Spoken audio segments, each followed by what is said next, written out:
सर्वधर्मस्वरूपिणे अवतार वरिष्ठाय रामकृष्णाय ते नमः। जननीं सारदां देवीं रामकृष्णं जगद्गुरुं पादपद्मे तयो श्रित्वा प्रणमामि मुहुर्मुहुः। नमः श्रीयतिराजाय विवेकानन्दसूरये सच्चित्सुखस्वरूपाय स्वामिने तापहारिणे।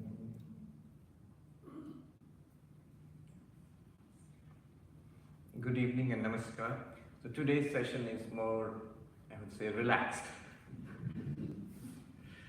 Before I start, I'd just like to mention, because Maharaj does not like speaking about himself, but among his many qualities are his vast learning. Especially it appeals to me because I'm a bit of a bookworm. So Maharaj is learning on both sides, the Ramakrishna Vivekananda literature and the traditional scriptures, the Sanskrit scriptures. I don't know if you know, but Swami Vivekananda's complete works, I don't know of anybody who has such depth and expertise in the entire complete works as Maharaj has. Because very soon you will see, I'm sure there are other people, but I don't know of anybody who has got that level of depth. Very soon you will see a new edition of the complete works, which is being worked upon now, reorganized. It's going to be published.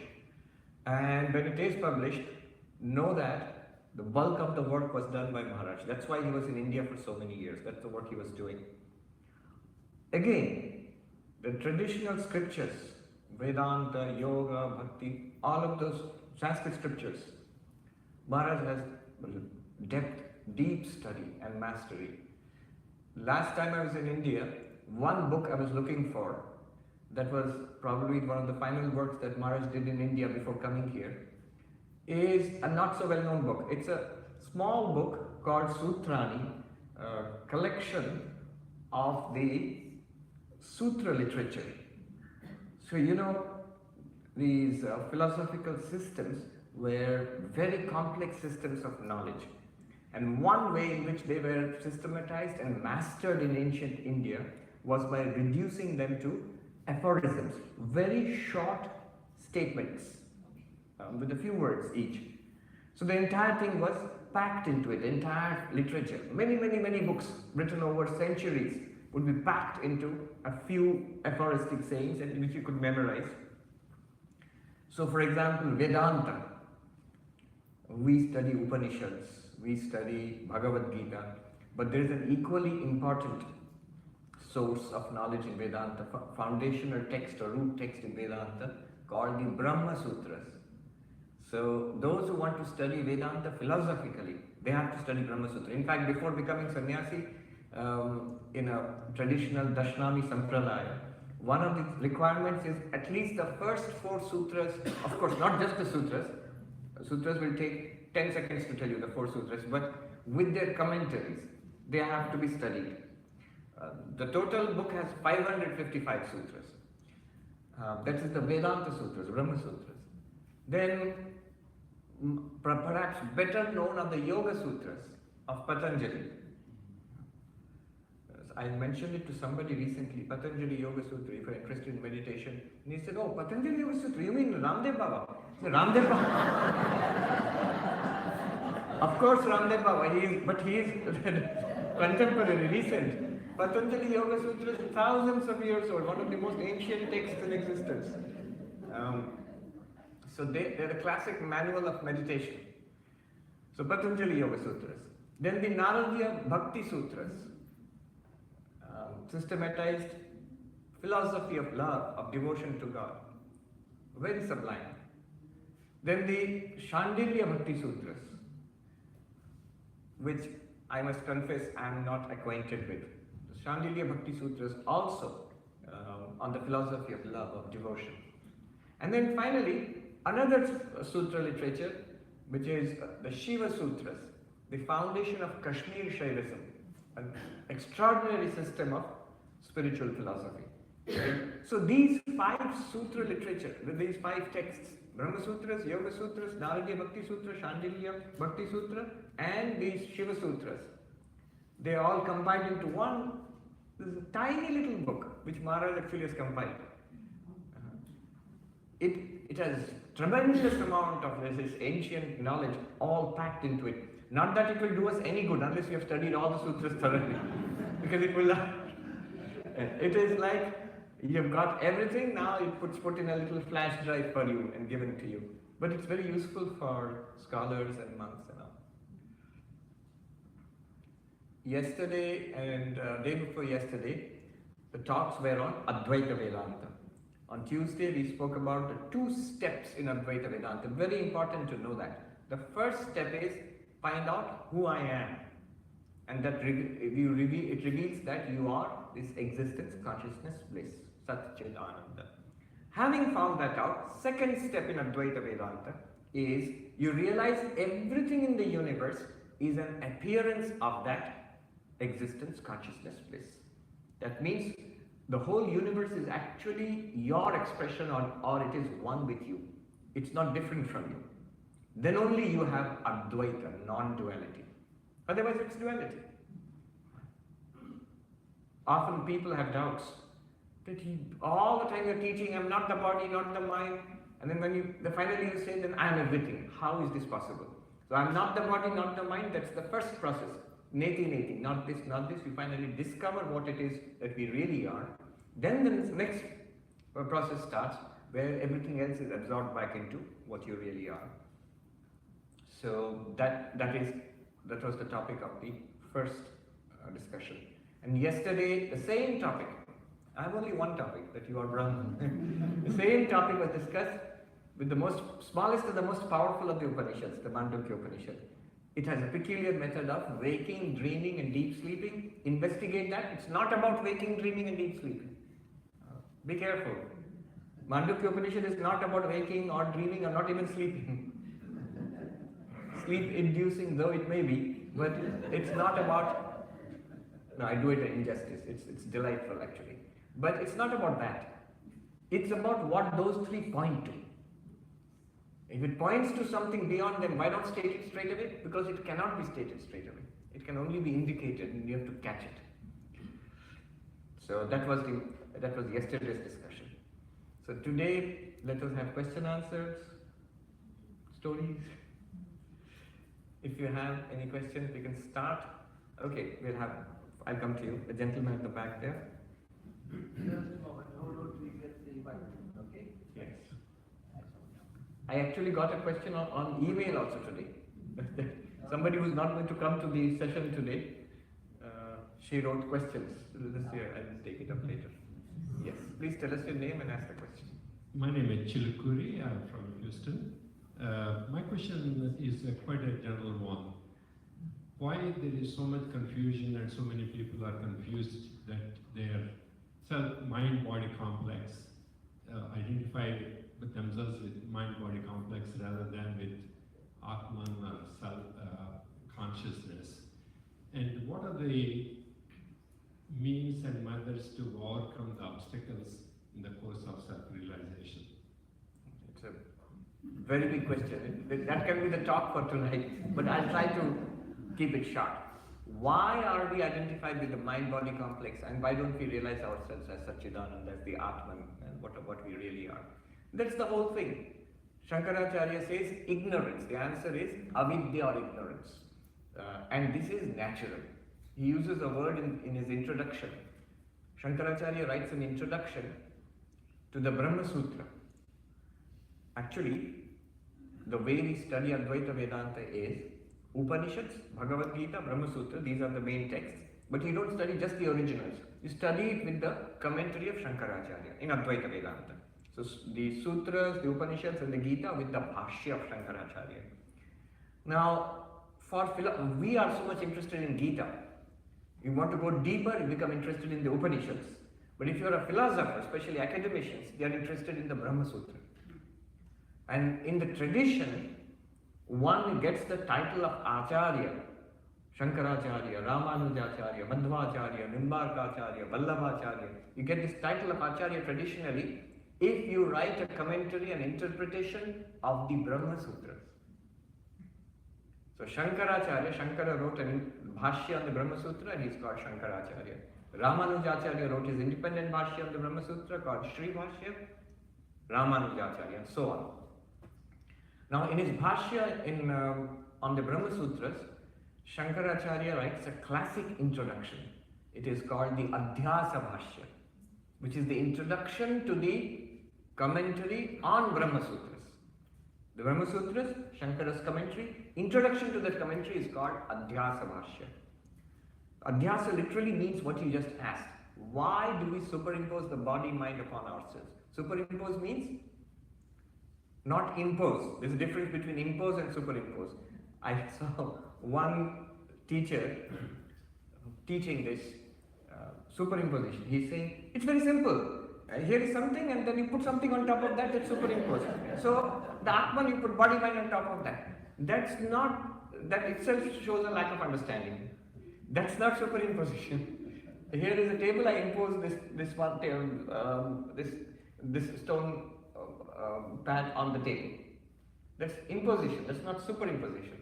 Superimposition is taking one thing for another. A rope is mistaken for a snake. So a snake is superimposed on a rope means you take the rope not as it is but as a snake. You take yourself not as you are but as body-mind. That is superimposition. It's not that there is something called Atma and you put a body-mind on top of it and cover it nicely. Now there Shankaracharya, and it's a classic text, Adhyasa Bhashya, fantastic.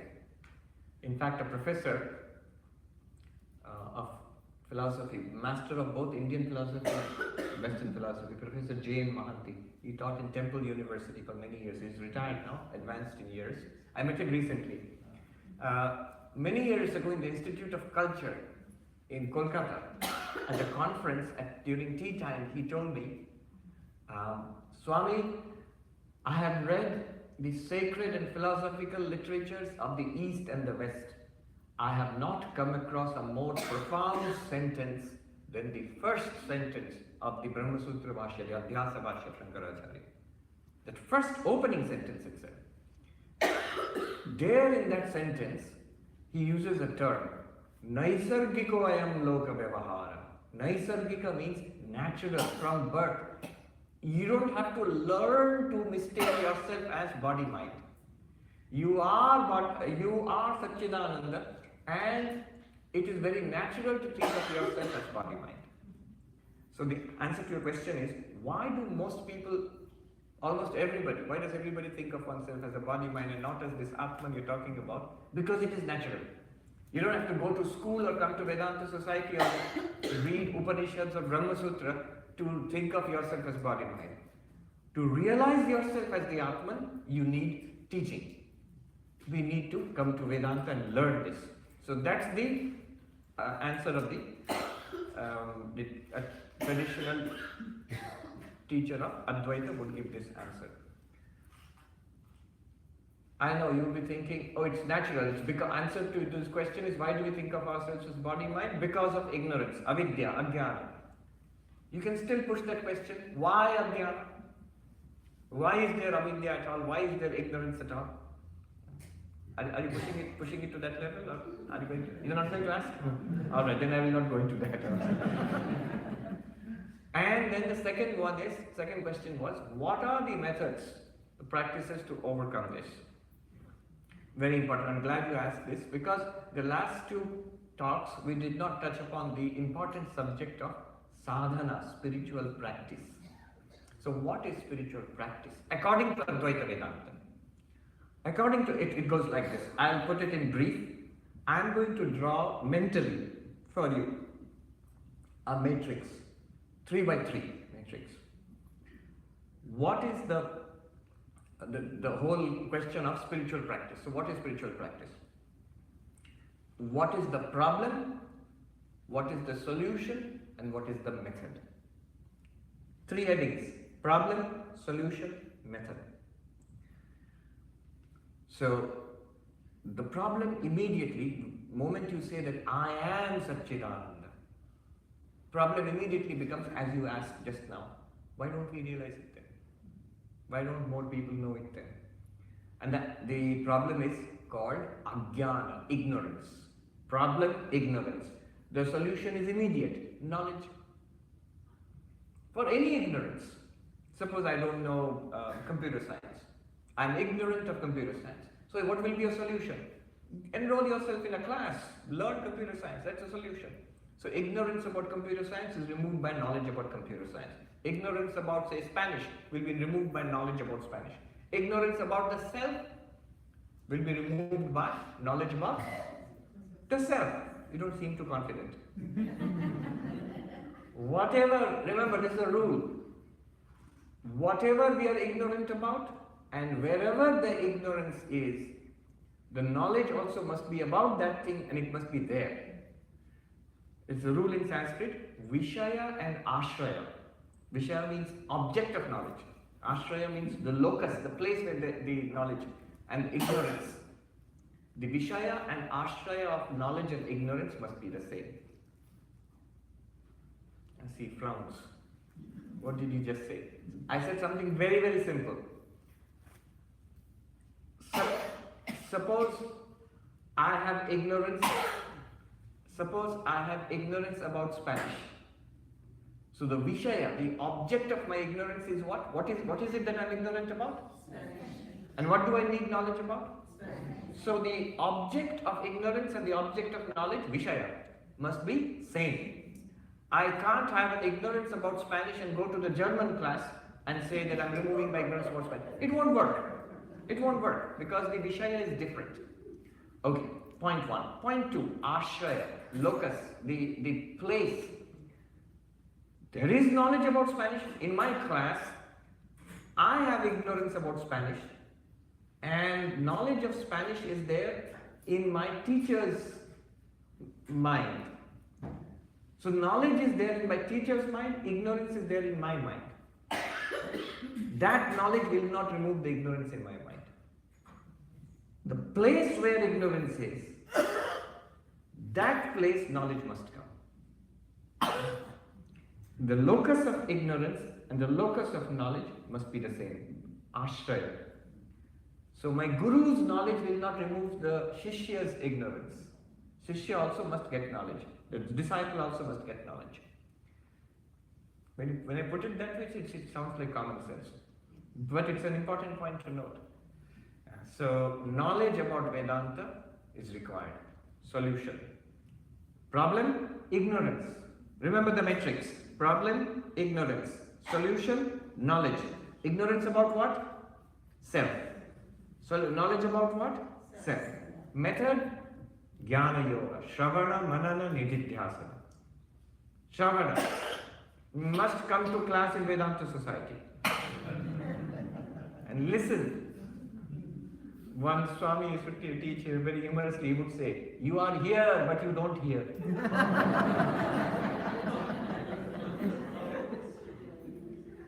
How not to hear? How not to hear? One Tibetan Buddhist Lama who wrote how they are intensively taught Buddhism in their monasteries. So when they begin their studies, their teacher gives them a talk, how to study. So very beautiful, I liked it. How not to listen in the class. The example of a pot. Three things. Upturned pot, pot upside down. The more you put water on it, the more it will flow away. So nothing is entering. I'm here, but nothing. After the class, what was the talk? How was the talk? Wonderful. What was it about? Oh, I don't know. Nothing has entered. That's an upturned pot. You pour water into it, it will just flow out. It's not gathering anything. Don't listen like an upturned pot. Second, dirty pot. Dirty pot is, it is coming in, but there is dirt in the pot. So whatever you are pouring into it, that gets polluted by the dirt in the pot. Right? So dirty pot. I come with an attitude of skepticism. I've made up an attitude of inquiry is good. An attitude of inquiry is good. I want to know, therefore I am asking questions. So questions are necessary, especially in Jnana Yoga, questions are necessary. Otherwise one cannot learn. But If I make up my mind, this guy is wrong, I already know, God doesn't exist. Now I have come here, why? To prove him wrong. Then you'll never learn anything. If you go to a physics, if you enroll in the Texas University and go to the physics class, there's a great physicist, I don't know if he's still teaching, Steve Weinberg, Nobel Prize winner, is there? You go to his class, best teacher in the world. But if you go with the attitude, all that he's talking is nonsense, what it's written in the textbooks are all false, they're all wrong, I'm going to prove it wrong, you'll never learn anything that way. One may not understand, one may go with the attitude, I don't get it, let me try to understand. The textbook is right, the teacher is right, I don't understand it so far, let me learn it carefully and let me think about it, let me work at it, I will get it in time. And for that reason, if you ask questions, good. You should, one must, in Jnana Yoga one must, not just believe. Jnana Yoga is a path of, you must grasp it. You see, it's only intellectual understanding. Yes, intellectual understanding is necessary for Jnana Yoga. If you go to, it's just like going to a physics class, and if you go and tell the physics professor, and he says, did you get it? And you say, sir, you are saying it, I believe you. You are great. You will drive him crazy. He said, no, I don't want you to believe me, I want you to understand. So Jnana Yoga one must understand. So don't try to learn like a dirty pot. Whatever is poured into it gets polluted. Third is the leaky pot. So everything is poured into it, after some time nothing is left. It gets in and then it's not retaining anything. The Sanskrit word dharana, to retain and assimilate. So how not to listen? Shravana is listening. How not to listen? Don't listen like an upside down pot, don't listen like a dirty pot, don't listen like a leaky pot. These are not examples to be emulated, not to do it. Okay. Then the second step is thinking, manana, questioning, reasoning till I get it, clarity. And then meditation, assimilating it. What I have learned, what I have understood, that must become a living truth for me. So meditation, nididhyasana, Vedantic meditation, different from yogic meditation.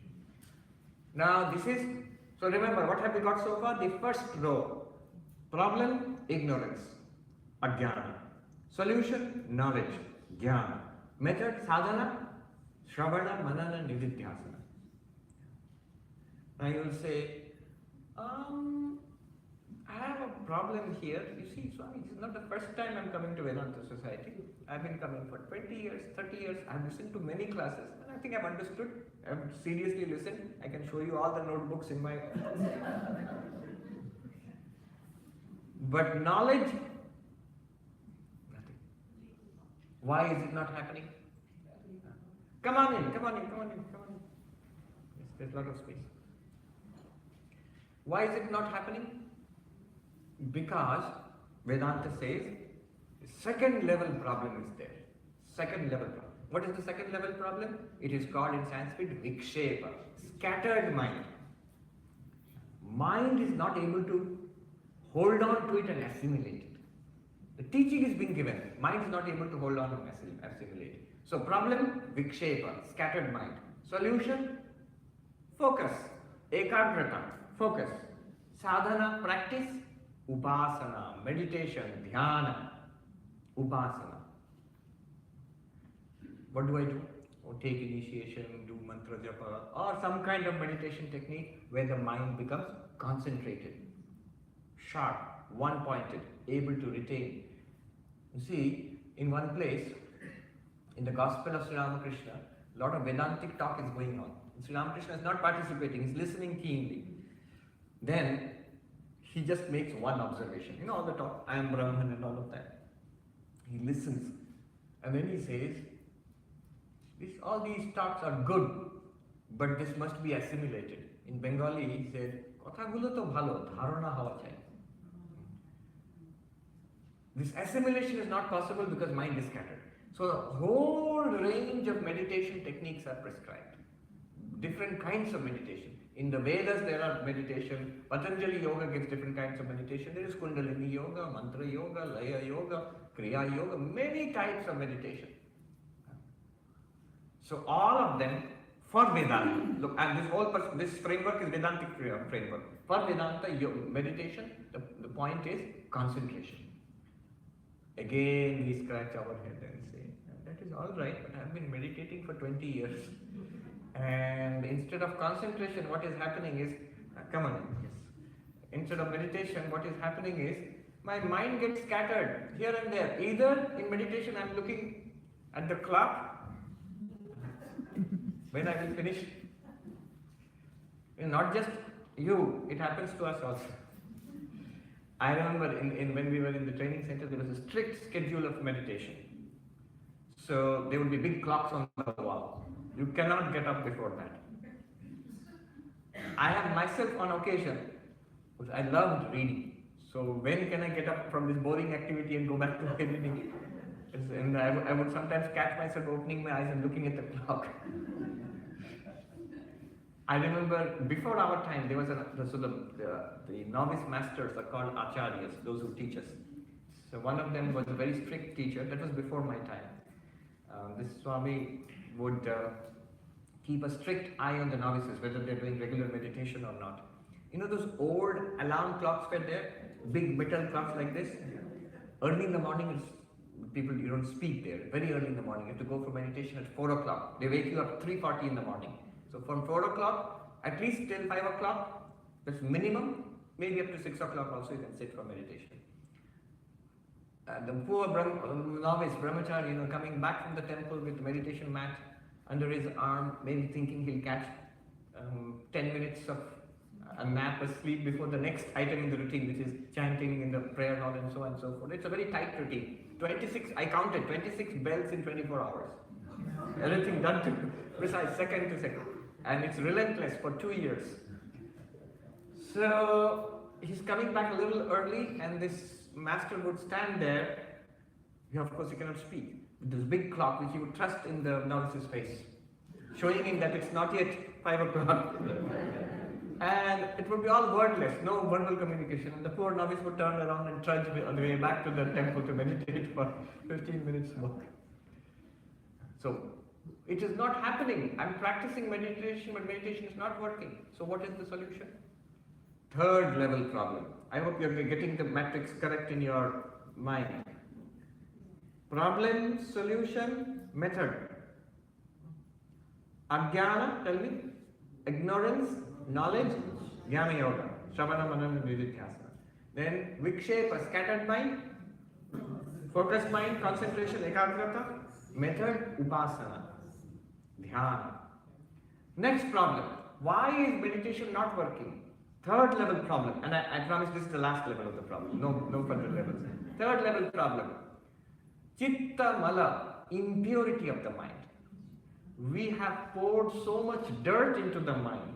When did I pour dirt? All our lives, and Vedanta says past lives also. It is conditioned. We would never think of going to the dumpster out there and picking up food and eating. Your stomach would be immediately upset. But we pour in stuff from the world into the mind indiscriminately. Through eyes, through ears, through our reading. Pour in things continuously. No wonder the mind is upset. No wonder the mind gets upset. Impurities of mind.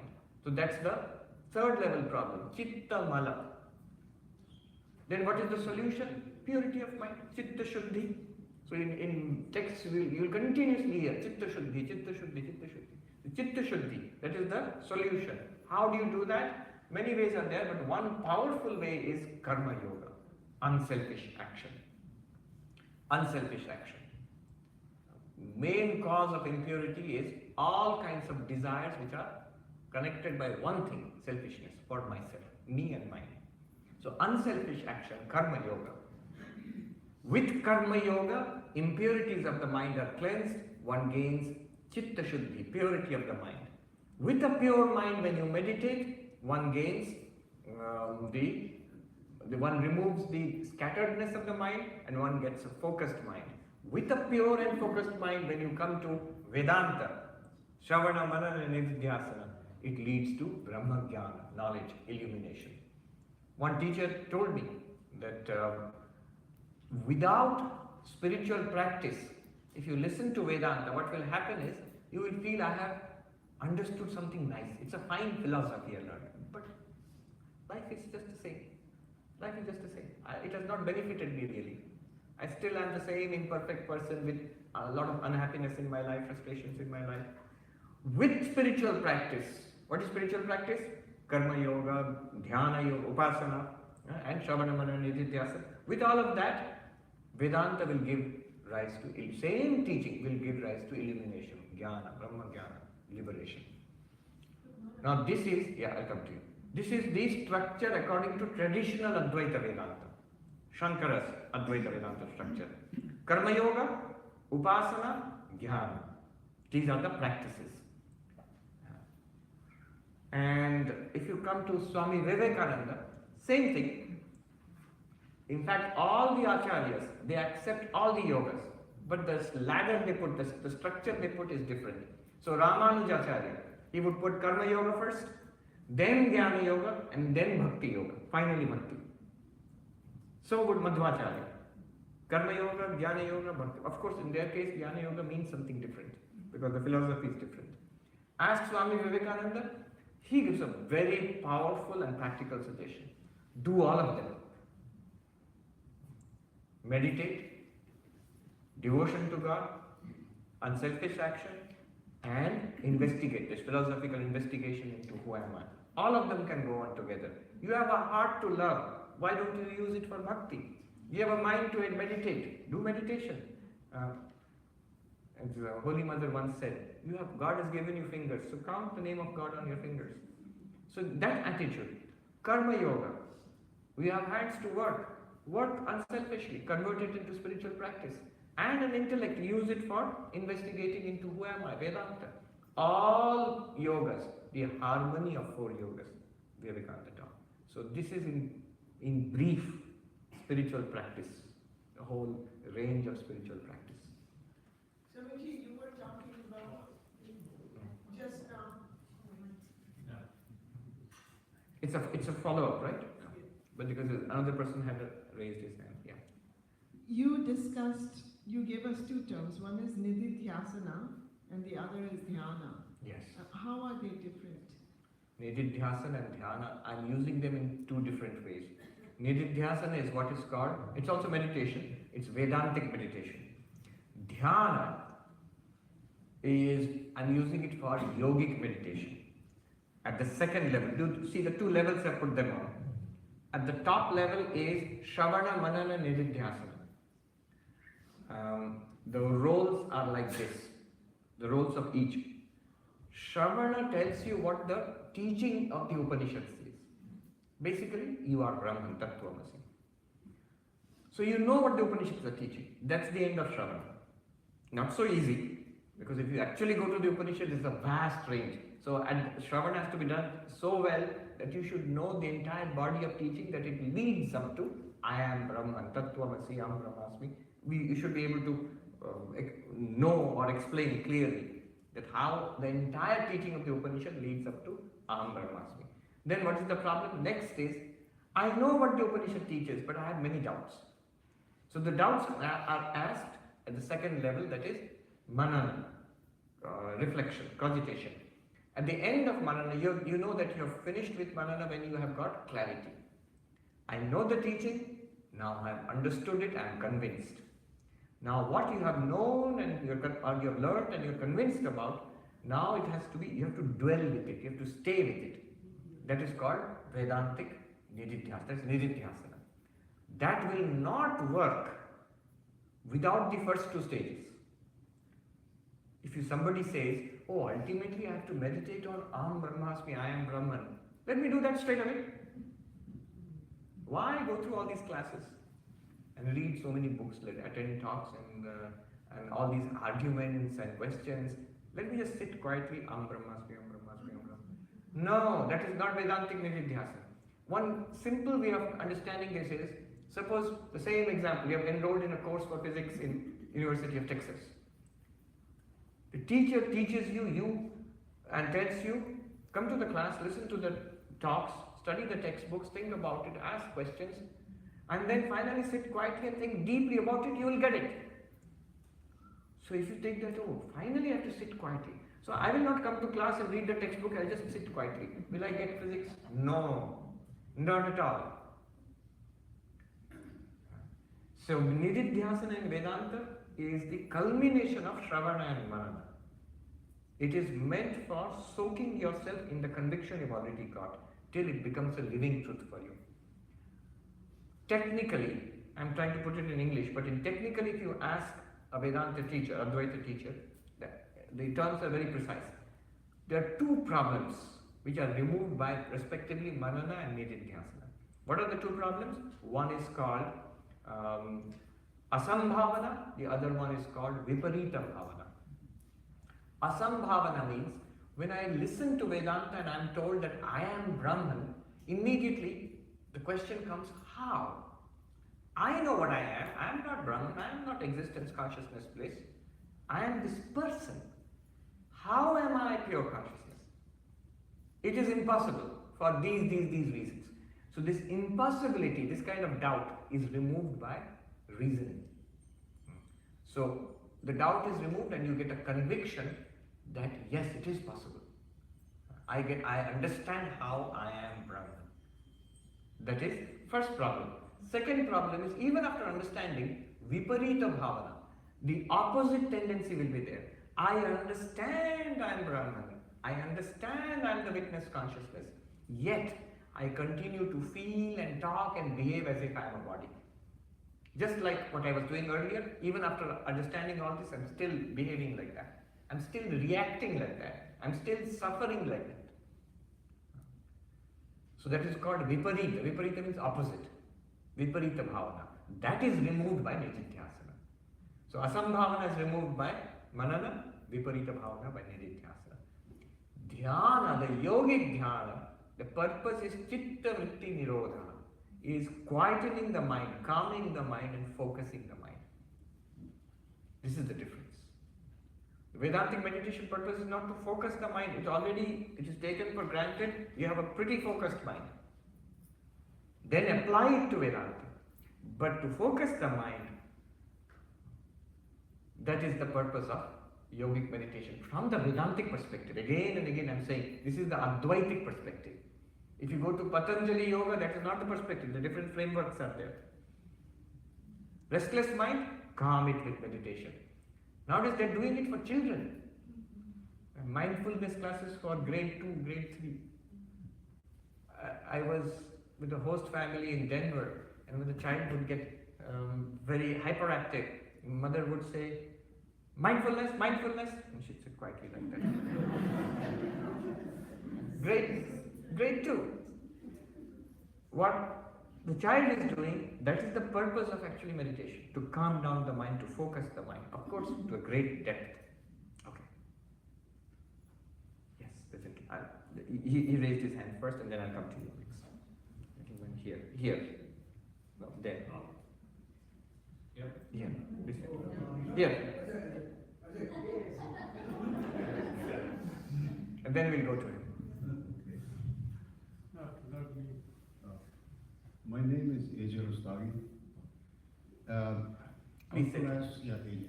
So I was going to ask you the same question, but I've got few questions for you. Not few questions. Sharp. I'm going to try to integrate them Yes. into one question. Vedanta is very complex. And most of the people don't understand Vedanta. There are too many branches. And by the way, is there a way you can communicate to people for mass adoption that these are some of the covenants of Vedanta and these are the steps you need to take? And I haven't seen that.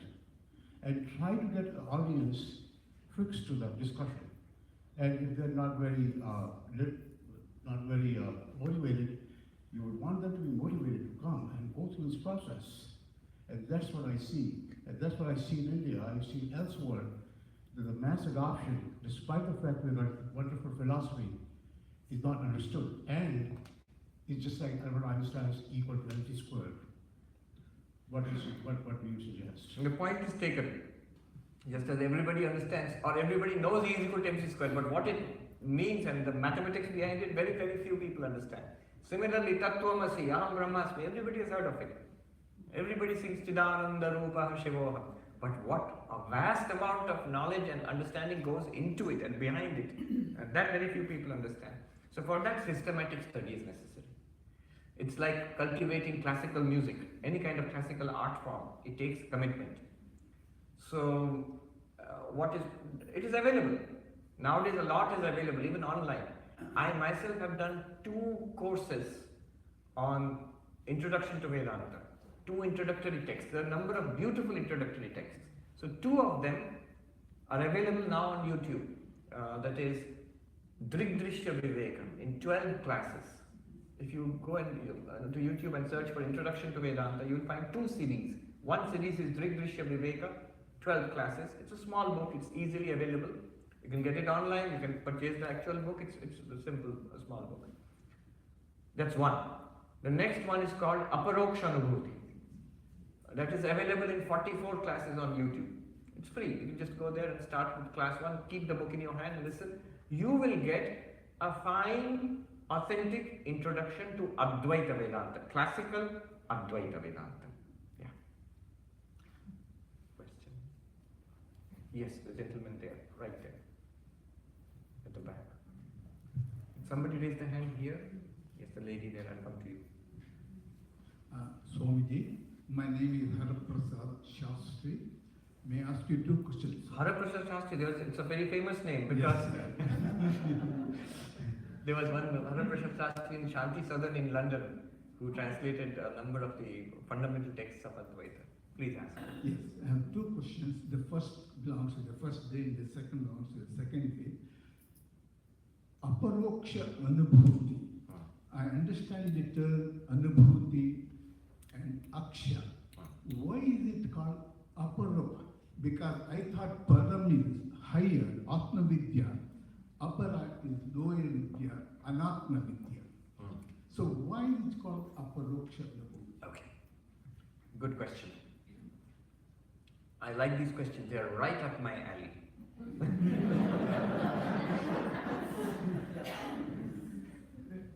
Okay. If you literally translate this term, Aparoksha Anubhuti, this is the name of the text written by Shankaracharya. And it's a beautiful introduction to classical Advaita Vedanta. Literally, if you translate, a precise Sanskrit translation would be non-mediate experience. Paroksha means mediate. And not Aparoksha, non-mediate. What is mediate? We have to explain that. Okay, it goes like this. Experience means Anubhuti. Anubhuti is experience. All of this, what we are having, you're seeing this is Anubhuti. You are hearing Anubhuti, tasting, touching, thinking. All of life is basically experience. That's Anubhuti. Now, note that to have experiences, you need an instrument of experience. So to see, we need eyes. To hear, we need ears. And of course, you need the mind to interpret what is seen and all of that. Now, these are called instruments, karana. One word used is aksha, literally means eyes, but it stands for the 5 sense organs. So not just eyes, in an expanded sense, also the ears, also the taste, the touch, the taste, the smell, all of them are the senses of perception. So whatever you see, hear, smell, taste, touch in Sanskrit, all of these anubhutis, experiences are called pratyaksha. 1. Keep it in mind, pratyaksha. Then our experience is not limited only to the senses. We understand in many other ways. We infer. Science, for example. Science. The entire knowledge of science is based not just on hearing or seeing. What you hear and see, that is extraordinarily magnified, extended by instruments. Then the data from the instruments, on that you do inference. You have a hypothesis, you test it. So inferential process you undergo and you get knowledge. That knowledge is not directly seen. Nobody has directly seen an electron or directly seen viruses, for example, indirectly through instruments. And often things like, say, the super collider in CERN, all you get is statistical data out of it. Then you have to make sense of it, depending on your scientific theory. So that kind of knowledge, which is indirectly got, is called paroksha. Literally, beyond the aksha. Akshanam para, beyond the range of the aksha. Aksha means sense organs. So in that sense, paroksha means beyond the range of sense perception. But we get knowledge. Most of our knowledge is actually not direct sense perception. It is what we learn in school and college and university. Science, common sense, what we call. Religion. If you consider religion as a kind of knowledge which we are getting based on belief, how do you know there is heaven? Oh, because my text, my religious book tells me. What kind of knowledge is that? If you consider that knowledge at all, what kind of knowledge is it? Paroksha, not pratyaksha. Pratyaksha means in front of the eyes, presented to the sense organs. Paroksha, beyond the sense organs. Second type of knowledge. Okay. Now, what is self-knowledge? This I am Satchidananda. Is it something that you can see with the eyes? No. What can you see with the eyes? Body. Even the mind you cannot see with the eyes. It is not pratyaksha. Brahma jnana, self-knowledge is not pratyaksha. It's not something that you can see, smell, hear, touch, taste. No. Is it paroksha? Something that you read in a book? Of course you can read in a book. It can be paroksha. Right now the knowledge that we are getting by studying Vedanta, what you got yesterday and day before yesterday, that is called paroksha jnana. I heard about it. I read about it. And I understood some of it also. That is called paroksha. But what Advaita Vedanta wants you to have is not the knowledge of a text. Is not just book learning. What the book is pointing toward. What is it pointing towards? If it was something visible, it would be pratyaksha, like this. If it is something invisible and far away, heaven, black holes or something, it would be paroksha, beyond sense organs. But Vedanta says what we are talking about is most intimate to you. It is you yourself. More intimate than your own body, more intimate than your own mind. You yourself. In Hindi they have a nice term, apna hi apa. They say, there's no English equivalent. It's the most intimate way you can refer to yourself. My minus, you will say. Not quite good enough, but anyway. So that is what Vedanta talks about. And how does one experience that? The experience of the self, or the realization of the self, it is not a pratyaksha experience. It is not a paroksha experience. It is called aparoksha. So paroksha is mediate. Pratyaksha is mediate. Mediate means through something. Mediation.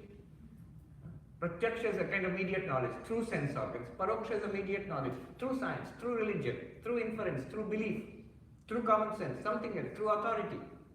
Somebody says, I believe. So that is paroksha. But aparoksha is direct, immediate, not mediate, non-mediate, immediate. Now further division can be made here. Aparoksha means Brahma Jnana. But a further division can be made here. Advaitins love to go deeper. The experience of pleasure and pain. It hurts. Somebody pinched me. Ouch, it hurts. So the pain here is pratyaksha because the sense organ. But the knowledge I'm getting in the mind, I am happy. The pain made me sad. I have a desire. My memory, I'm recalling something. I cannot recall something. All the activities in the mind, how are they known? Through which sense organ? Mind is not regarded as a sense organ.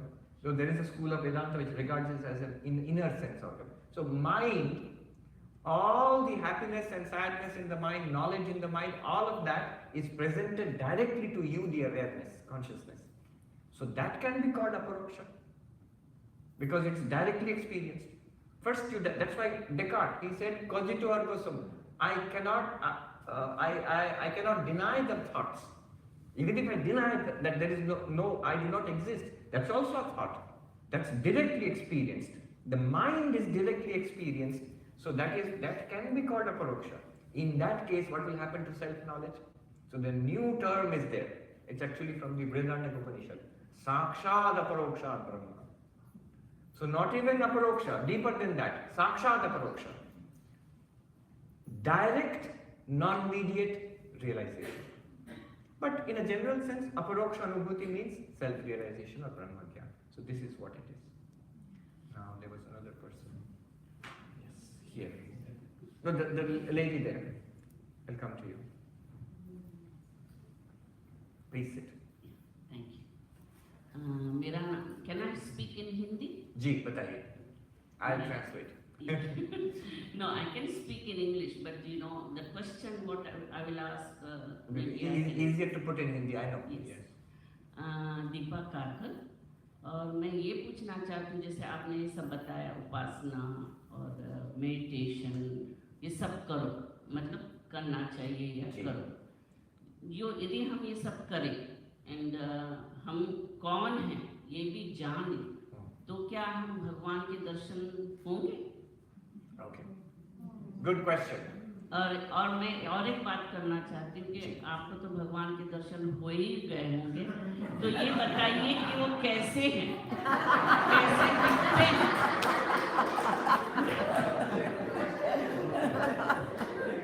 So two questions. You asked us to meditate and pray and do karma yoga and do Vedanta vichara. After this, all of this, will I be able to see God? This is the question. The second question is, you must have already seen God. Please tell us what God is like. What God is like is very simple. There, you've got it there. You got it in temples, in different forms. So these are all how sadhakas have experienced God. So that's why these depictions are there. This is unique actually. First time an incarnation has actually been photographed. Now the first one, will I be able to see God after all this? Straight answer. Ji haan, yes. But depends on what you think of as God. Let me answer in English because you understand, but yeah. Because I translated because others might not understand Hindi and they're recording it also. So, see, basically the question is of a devotional approach versus a jnana approach. Let me take a little bit of time and talk about these two approaches. Notice the teaching of Vedanta is Tat Tvam Asi, that thou art. Thou means you. In the Chandogya Upanishad, it was Shvetaketu, the student, the son of the teacher. He's asking, so you. And that, what is that? We happily say, that you are. But what's that? There, that in the Chandogya Upanishad is Sat, pure being, but also Sat as God, as the source of the universe, because Chandogya Upanishad speaks of the universe emerging from Sat. Sadeva Samvedam Agrasit. So, basically all religion in the world fall under these two categories. Spiritual seekers, religion, whatever, all of us here in this room, will also fall under one of these two categories. What are the two categories? Either you are seeking God or you are trying to find out who am I. I asked the brahmacharis who would come, those who came to become monks in the Ramakrishna Order, what exactly are you seeking? Kya dhoond rahe aap? What are you seeking? Why have you become sannyasi? So I got two groups. One group was I'm searching for God. Narendranath, does God exist? I'm searching for God. Another group is, who am I? God is mine, but really, what am I? Who am I? Self-knowledge. Two groups. Religions are also of these two types. You might not think so, but it's actually true. Take most of the major religions of the world are theistic. Christians here, It's a God-oriented religion. You say, what else can it be? Religion has to be God-oriented. Wait. Since most of you are from India, you know that there are religions like Buddhism, Jainism, which are not God-oriented. Yet they are religions. So God-oriented religions, Christianity, Judaism, Islam, God-oriented religion. In Hinduism, we have the whole spectrum. Shaivism, Shaktaism, Vaishnavism, Shiva, the Divine Mother, then Vishnu, Narayana, the entire thing is God-oriented. And there is another group, other stream, Buddhism. They don't speak at all about God. Some groups in Buddhism will deny the existence of God. Some are agnostic about God, not interested. I remember I was in this interfaith conference in India, Nanded. It was organized by the Sikhs. Again, God-oriented religion, Sikhism. Organized by the Sikhs in Nanded in Maharashtra, in India. It was 300th anniversary of Guru Gobind Singh. He made Guru Granth Sahib the final Guru of the Sikhs. Interfaith conference. So all people, Hindus and Christians and Jews, there was a Jewish rabbi from New York, we had gone there. So they are all talking about how there's only one God and we are all the children of one God and so on and so forth. We should have brotherhood and all of this one God. There was one group of lamas who had been sent by the Dalai Lama. They were sitting at the back and they were smiling.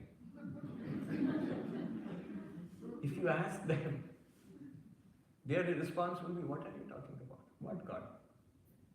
What God? The religion is not God-oriented. It is an investigation into the self. What is the reality of oneself? And by that investigation, you go beyond suffering. Jainism, not God-oriented. Jina, Mahavira, not God. In Hinduism, Patanjali Yoga, Sankhya. Patanjali Yoga talks about God, but it's not oriented around God. And that God is not the God of Vedanta, not the creator God. Sankhya does not talk about God at all. So there is a whole stream of religion which is inquiring into oneself. And their nature is different. The God-oriented religions are generally bhakti-oriented, devotional. God exists, I surrender to God, I love God, that's the path. They are oriented around temples and churches and mosques, festivals, there will be a lot of music and rituals, mythologies. That's the nature of the theistic religions. And it's mostly a bhakti path. Mostly. So much variety, but basically it is devotion to God, surrender to God. The other kind of self-inquiry based religions are more meditative, you will see. Buddhism, most of the interest in meditation techniques in modern world today, they're mostly Buddhist meditation techniques. Either Zen meditation or Vipassana meditation or the variety of meditation techniques from Tibetan Buddhism. They are more monastic in nature, the self-inquiry based, austere monastic. They are more philosophical in nature. You will say, which group does Advaita Vedanta belong to? You will say, no, most probably people will think it's a self-inquiry based approach. No. Actually, what Advaita says is, what you find in the God-oriented approach, what you find in the self-inquiry oriented approach is one and the same thing. Tat Tvam Asi. Here the both are reconciled. Otherwise, what happens is, when I know a Swami he's very devotional. He's very irritated with Buddhism. He says Buddhism is half a religion. Ethics is there, meditation is there, God is not there. One Christian who moved out of Christianity into Buddhism, then she moved into Vedanta. Why? Because Buddhism is very nice, but I miss the old guy. Old guy is God. Somebody described Vedanta as Peter Kowalski, who is in Hollywood. He described, he was interviewed, what is Vedanta? He said, think of Buddhism plus God. You will get a general idea of Vedanta. Not a bad description actually. Both are there, Tat and Tvam. Tvam, you, the self, and Tat, that. Both lead to the same realization. Why did I even begin this? Oh, devotional, question about devotion. Yes. So, yes.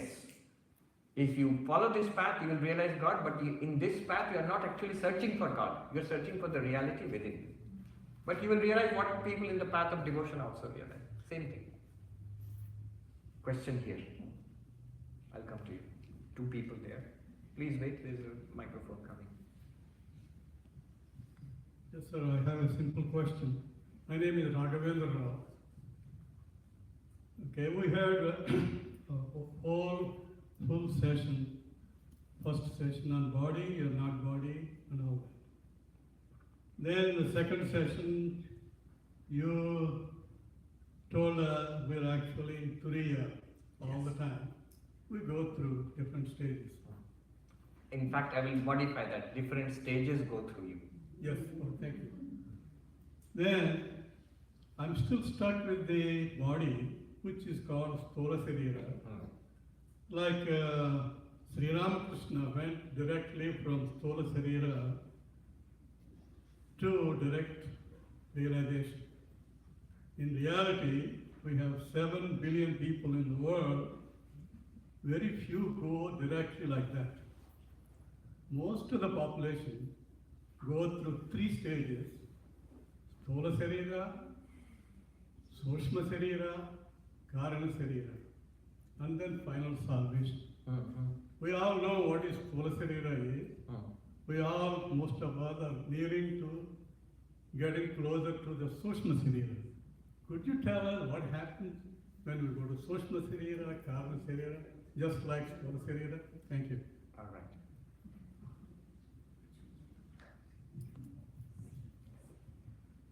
Let me put it this way. In English terms are physical body or gross body. I don't like using, that's how it's translated in all the books. But gross body in America, it means something else, especially to kids. The body can be gross, but what is meant is physical body, this one. Now people sometimes think, people think, okay, so we are at the physical body level. Now I have to do a lot of spiritual practices to go to subtle body level. And then some more spiritual practices to go to causal body level. And people think that, and sometimes they are taught. Vedanta is actually very simple, straightforward. Are you experiencing the physical body now? Anybody? All of us? Clearly? Look inside, inwards. Thoughts, ideas, feelings, question. The question which you just asked, isn't it the mind? What asks the question? It's the mind, right? That is the subtle body. You don't have to go to the subtle body. It's not that we are going from something that is well known to us, something extraordinary called Sukshma Sharira. The term itself might create confusion. The subtle body, just like the physical body is always present right now, the subtle body is also present right now. The one which asks the question. What asks the question? Tongue, or lungs, or voice box, or the mind. The mind using this vocal system asks the question. That mind is the subtle body. It's continuously being experienced by us. You don't have to go to it. And beyond the mind, what you experience in deep sleep is the causal body. What Vedanta tells us is, right now we are none of these. These come and go. Look at the language you used. I am stuck to the physical body. Vedanta says you are not stuck with the physical body. Asangoham, I am unattached.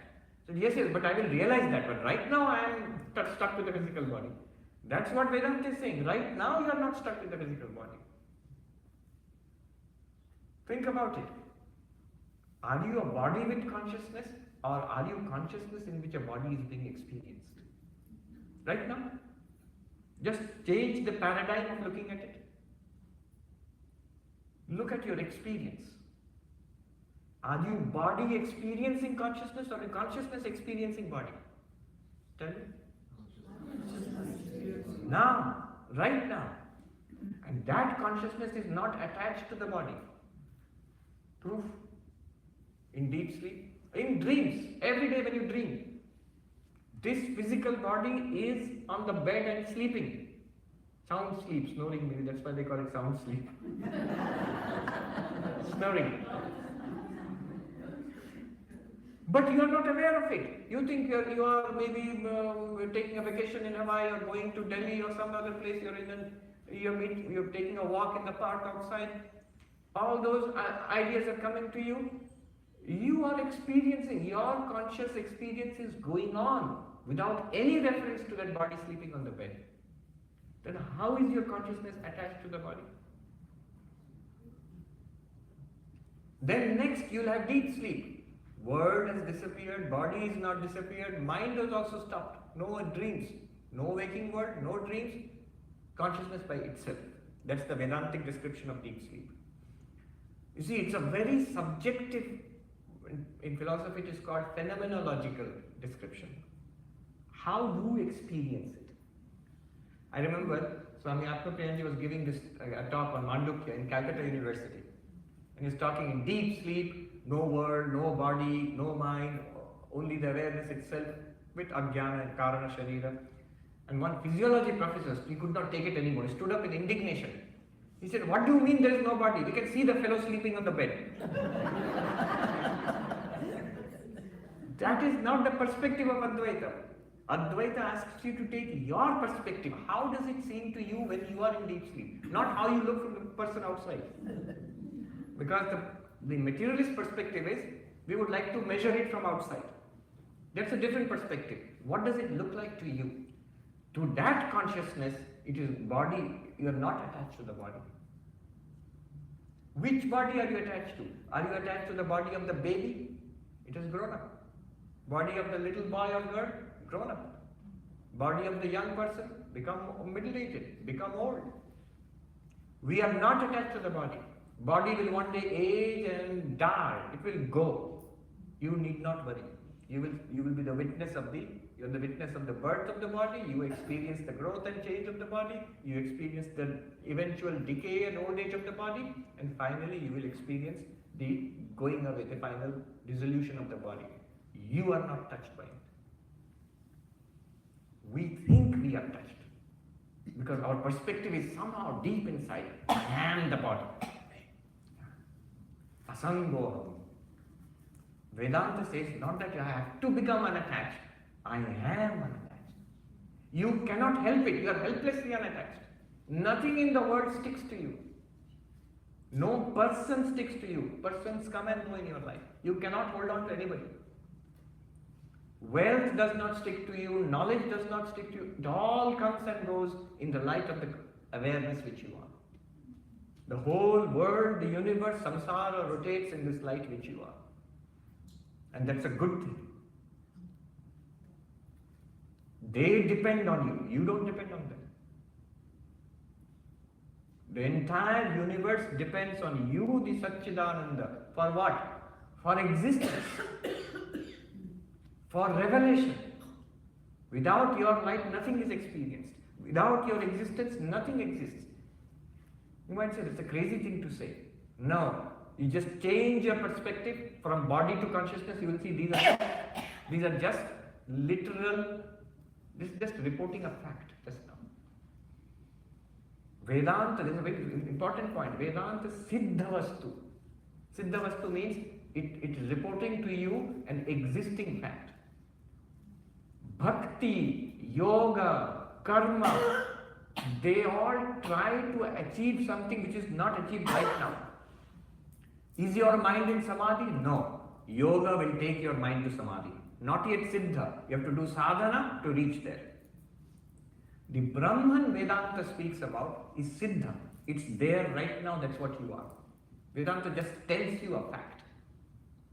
We had a great teacher, Mukhyanandaji, in the Maharaj House, because when I went, the Swami was very old, he was not teaching us directly, but I heard from Sarvapriyananda, he would try to explain the difference between Vedanta and other paths. He would sit in the class and he would say, look at the window outside, he would say, look, he had a high-pitched voice, the grass is green. And the novice monks would look out. So, yes, the grass is green. So nothing, the grass is green.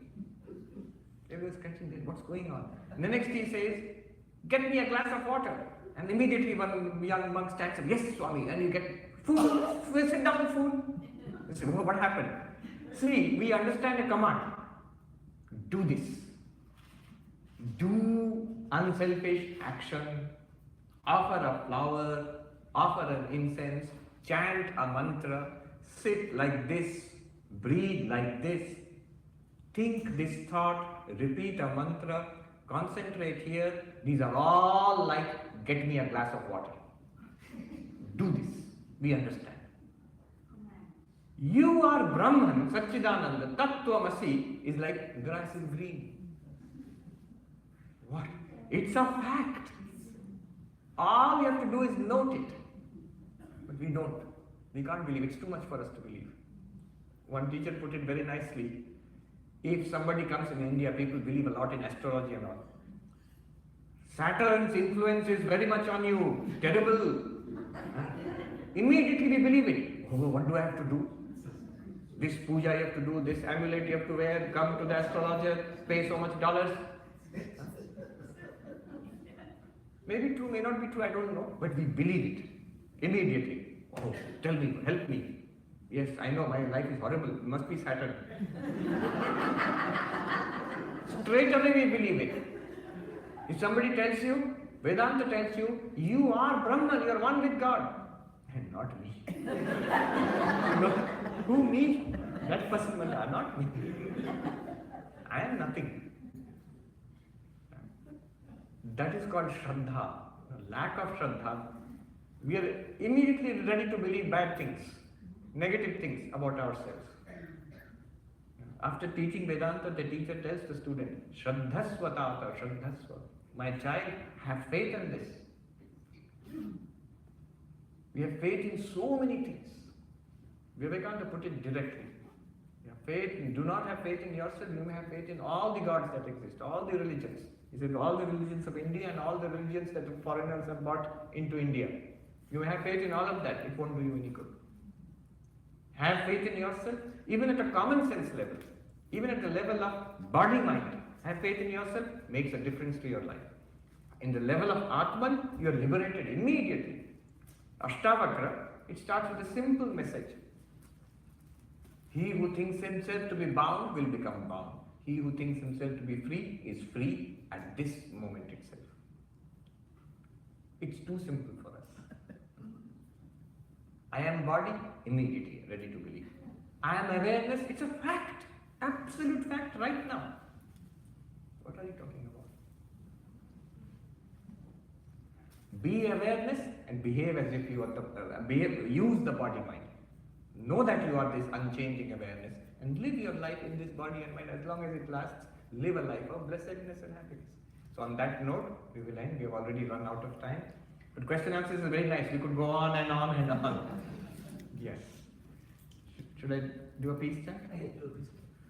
Om Shanti Shanti Shanti Hari Om Tat Sat Shri Ramakrishna Order. So first, Dr. Pal, thanks to Swamiji for